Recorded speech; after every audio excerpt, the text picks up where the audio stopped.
Social Calling, Marguerite Stern, épisode 17, première partie. Pour elle, s'engager, c'est viser juste. C'est se réapproprier la rue et prendre le micro qu'on ne lui tend pas, parce qu'elle est femme. Vous allez écouter une histoire de fémène, de prison et de sororité. Une histoire de social calling. Et ce moment-là où t'enlèves ton manteau et tu commences l'action, les journalistes sont là, qui courent tous vers toi et qu'ils ont pris la photo, oui, tu vas t'en prendre plein la gueule les secondes qui suivent. On s'est fait tabasser, vraiment. Mais la photo a été prise. Et à ce moment-là, ton message, il est passé et c'est un sentiment incroyable. Le récit de Marguerite Stern est dense, tant par son engagement dans Femen que sur ses tentatives de retour à la vie quotidienne après le militantisme. Alors pour continuer à documenter le patrimoine historique de l'engagement, c'est un peu solennel, je vous l'accorde, mais bon, on assume, Social Calling consacre 2 épisodes à l'histoire méritante de cette femme. Voici la première partie. Le moment de l'action, c'est une sorte de libération, d'éprouver, de ressentir la liberté dans sa chair, dans son corps. C'est quelque chose d'assez fort. C'est dans mon appartement du 6e arrondissement que je reçois Marguerite Stern. On est presque voisines. Elle vit dans le squat artistique Jardin d'Enfer, un ancien couvent investi par des artistes dans le 14e arrondissement parisien. Là où tout a commencé, et aussi recommencé. Le combat n'a jamais vraiment cessé pour cette Auvergnate de 29 ans, activiste, féministe, mais dont la famille n'a pas l'ombre d'un germe militant. Marguerite est sortie de son milieu social d'origine, portée par son désir viscéral de justice. À 22 ans, elle s'est engagée dans Femen, un mouvement féministe créé en 2008 en Ukraine et présent en France depuis 2011. Marguerite Stern a passé 3 ans au QG avec le noyau dur des militantes. Ce qu'elle raconte dans ce podcast est à la fois glaçant et porteur d'espoir. Ma première rencontre avec Femen, je les avais vues à la télé et je trouvais ça trop cool, même si je comprenais pas tout. Mais voilà, moi j'étais très énervée à l'époque du harcèlement que je subissais dans la rue. C'était vraiment ma première révolte féministe, quoi. Et je sais pas, je sentais qu'il y avait un truc derrière ces meufs et tout, même si j'avais pas tout réfléchi, tu vois, je savais pas tout ce qu'elles prenaient comme idéologie et tout, mais voilà, j'ai senti un truc. J'ai envoyé un texto à Ina qui avait son numéro sur Facebook à l'époque. Elle m'a répondu « Viens, genre ce soir ». J'y suis allée le soir même. Et cette première rencontre avec Femen, je la garde dans ma tête comme une scène de film vraiment très marquante. C'était au Lavoir Moderne Parisien, qui est un vieux théâtre du 18e arrondissement de Paris, qui est un quartier populaire, très vivant, où il y a beaucoup de gens dans la rue, très animés. Et le Lavoir, c'est un lieu qui a une certaine aura. C'est un vieux bâtiment qui sent le bois, qui sent la pierre. Et pour aller à cette réunion, il fallait monter les escaliers en bois du lavoir qui menaient au premier étage. Et quand je suis arrivée en haut de ces escaliers en bois, j'ai vu un cercle de femmes, une quinzaine de femmes, je dirais. Il faisait froid, c'était l'hiver. Il y avait une lumière plongeante qui tombait sur elles. Elles étaient assises par terre, à même le sol, certaines sur un canapé rouge en cuir. Elles fumaient, elles discutaient. Et j'ai eu l'impression de rejoindre un groupe de révolutionnaires retranchés quelque part dans Paris, et c'était vraiment une scène de film, quelque chose que je n'avais jamais vu de ma vie. Un groupe de femmes comme ça qui se réunissaient pour discuter d'actions qu'on allait faire ensemble. C'était ma première rencontre avec Femen, et 5 jours après, j'ai fait ma première action. Qu'est-ce que tu as ressenti et qu'est-ce que d'ailleurs tu ressens quand tu mènes une action Femen ? Il y a le moment avant l'action qui est horrible, où on n'est pas du tout dans le plaisir, parce qu'on doit tout contrôler et qu'on doit être sûr de pouvoir mener l'action à bien, de ne pas être arrêté avant, de faire passer notre message correctement, parce qu'on a engagé de l'énergie dedans, on a engagé du temps de préparation, parfois on a engagé de l'argent, et c'est un mouvement qui, en vérité, est assez pauvre.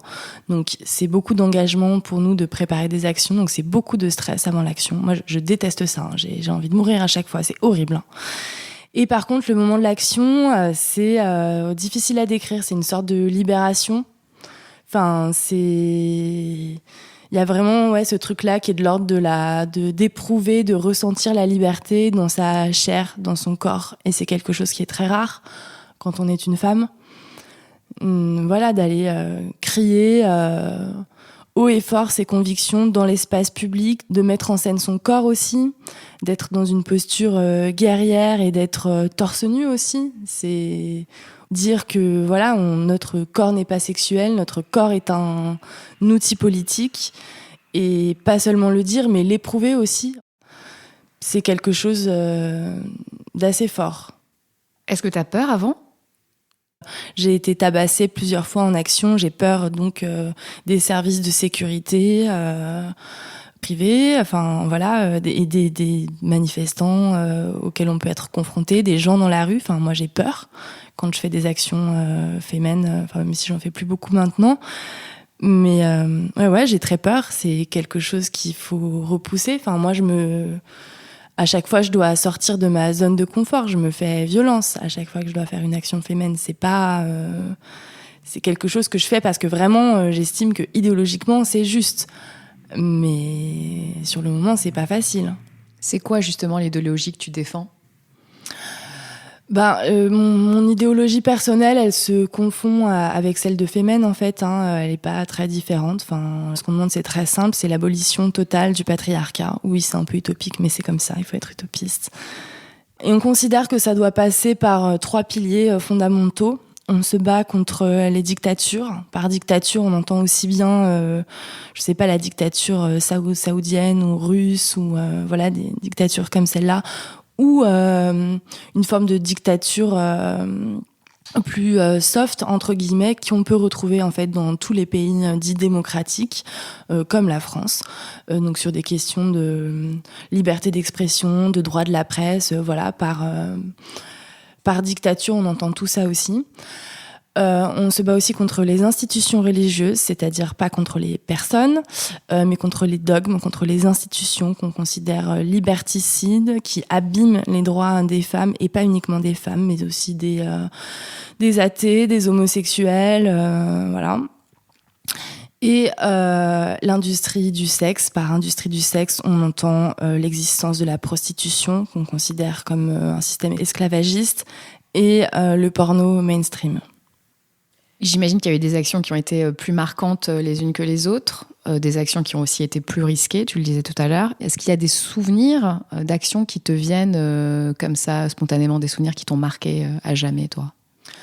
Mon souvenir le plus marquant d'action, et je parle vraiment juste du moment de l'action et pas forcément de ce qui s'est passé après, parce qu'il y a des après-actions aussi qui sont très marquants, surtout quand on fait un mois de prison. Mais mon souvenir d'action le plus marquant, c'est quand on est allé en Crimée avec ma co-activiste amie Sarah. La veille de l'annexion de la Crimée par Poutine, en fait, on était allé demander à ce que, justement, Poutine n'annexe pas la Crimée, parce que bon, quand même, il faut arrêter de s'arroger des territoires comme ça. Justement, ça rentre dans le cadre de la lutte contre les dictatures. Et c'était compliqué. On est arrivé dans un territoire. Quand on sort de l'aéroport, on a l'impression de se retrouver sur un territoire en guerre. Il y avait des gens qui portaient tous des uniformes différents, on ne savait pas trop qui était qui, il y avait des chiens errants dans l'aéroport, enfin c'était grosse ambiance. Et le moment de l'action a été compliqué parce qu'on s'est heurté à une foule de manifestants pro-Poutine très violents. Et on n'était pas sûr que les journalistes soient là. Et ce moment-là où t'enlèves ton manteau et tu commences l'action, et en fait tu te rends compte que si les journalistes sont là, qui courent tous vers toi et qu'ils ont pris la photo, et que oui, tu vas t'en prendre plein la gueule les secondes qui suivent, on s'est fait tabasser, vraiment. Mais la photo a été prise. Et donc tu sais que t'as fait passer ton message. Et à ce moment-là, peu importe ce qui va se passer après, voilà, ton message il est passé, et c'est un sentiment incroyable. C'est une forme d'accomplissement ? Oui, c'est une forme d'accomplissement. C'est aussi ce truc que... C'est une forme d'accomplissement parce que, en tant que femme, on n'est pas habitué à ce qu'on nous écoute, en fait.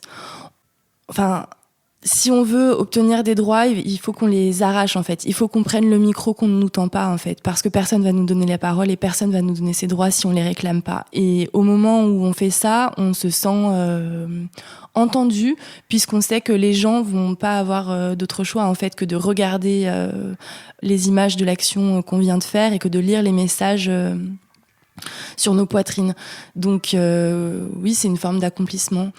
à la fois pour les droits humains, enfin pour plein de gens, on fait ces actions, mais c'est une forme d'accomplissement personnel aussi à chaque fois, c'est vrai.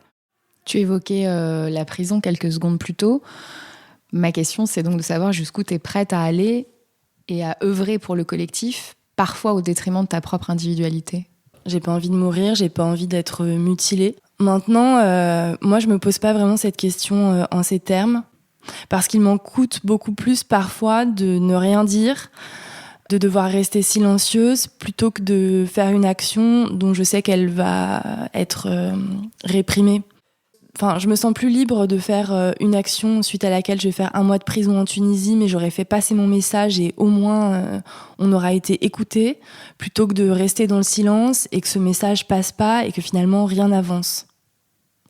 Donc je suis prête à laisser de côté ma liberté un petit peu de temps en temps pour me battre pour mes droits à une...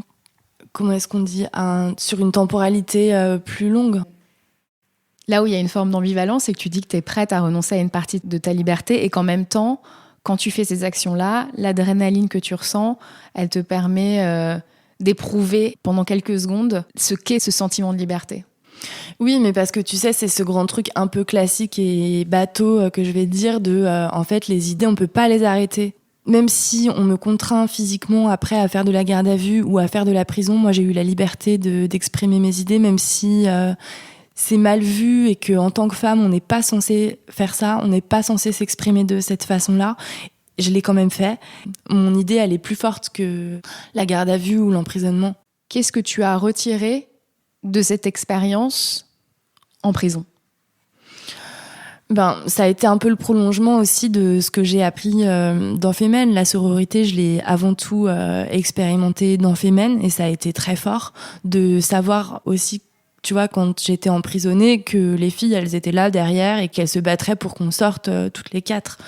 C'est parce que j'ai eu une grosse expérience de sororité avec elles avant aussi que j'ai pu me sentir suffisamment sereine, entre guillemets, en prison.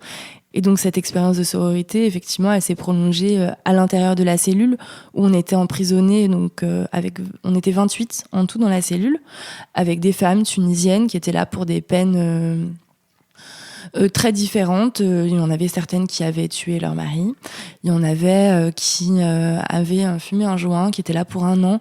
La plupart étaient là pour adultère, donc en Tunisie on prend 5 ans pour adultère, à moins que son mari n'accepte de signer une lettre pour qu'on soit libéré, mais dans ce cas-là, on perd la garde de ses enfants. Et donc j'étais en prison avec donc ces femmes tunisiennes et Pauline, une Française, et Joséphine, une Allemande. Et ces femmes nous ont accueillis sans aucun jugement, alors qu'elles nous avaient quand même vus à la télé seins nus. Voilà, enfin on est en Tunisie, la culture est pas la même qu'en France, et du coup il y a une question de pudeur. Enfin elles ont été choquées un peu par cette action, mais finalement elles nous l'ont pas trop fait sentir, quoi. Elles nous en ont parlé que après. En fait, elles nous ont très bien accueillis, sans nous connaître. En prison, voilà, on n'avait pas de brosse à dents, on n'avait pas de cuillères pour manger, et elles en avaient très peu, mais elles partageaient tout avec nous. Je sais que ça peut paraître dérisoire comme ça, mais quelqu'un qui te donne sa cuillère pour manger, tu vois, c'est quand il y a que ça. Bon. Et ça m'a permis aussi de voir un peu ce que vivent les femmes dans d'autres parties du monde. Moi, je savais pas qu'on pouvait être emprisonné pendant 5 ans pour adultère en Tunisie. Donc je me rends un petit peu plus compte aussi de ce qu'est la réalité dans ce pays-là, et du coup par extension je peux me rendre compte un peu de ce que vivent d'autres femmes dans d'autres pays comme je sais pas, le Maroc ou l'Égypte, qui sont un peu proches. Donc voilà, ça a été une expérience de sororité. Je me sens plus proche des femmes tunisiennes que je l'étais avant, nécessairement, puisque j'ai vécu une grosse expérience avec elles. Pourtant en 2015 t'as quitté Femen. Pourquoi ? Parce que les attentats de Charlie Hebdo m'ont traumatisée. On a toutes été traumatisées. On était très proches, en fait, Charlie Hebdo, Femen, même si on se voyait pas forcément tous les jours. C'était les seules personnes dont on se reconnaissait proches idéologiquement en France. Donc pour moi, c'est comme si 11 Femen était morte. Donc ça a été très très dur puisqu'on menait un combat commun contre les religions, contre l'extrême droite, conjointement, et je l'ai vécu comme une sorte de défaite, entre guillemets. On essaye de militer pour un monde meilleur, et puis finalement, en fait, mon militantisme à ce moment-là m'a paru vain, même si je pense qu'il l'était pas, mais c'est comme ça. Et puis aussi, j'avais besoin de me construire un petit peu personnellement. Moi, j'ai passé 3 ans dans ce mouvement à tout donner pour le collectif. J'avais des petits boulots de temps en temps, je vivais en squat. Voilà, au bout d'un moment, j'ai eu envie d'habiter dans un appartement normal comme tout le monde et d'avoir un travail normal comme tout le monde, ce qui s'est pas forcément bien passé, mais j'ai essayé de le faire.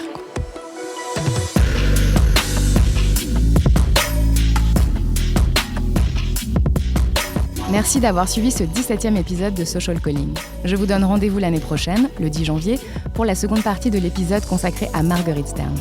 Et si vous entendez une histoire de Social Calling entre le foie gras et la dinde, écrivez-moi à l'adresse callingsocial@gmail.com. Je sais que vous aimez ce podcast. Vous êtes nombreuses et nombreux à me laisser des commentaires et des petites étoiles. Merci du fond du cœur. Ça donne du sens à mon travail. Alors continuez, partagez autour de vous et parlez-en sur les réseaux sociaux. Je vous laisse avec cette citation de Beckett à méditer pour terminer votre année 2019. Sans cesse essayer, sans cesse échouer, peu importe. Essaye encore, échoue encore, échoue mieux. Je vous embrasse et je vous dis à très vite.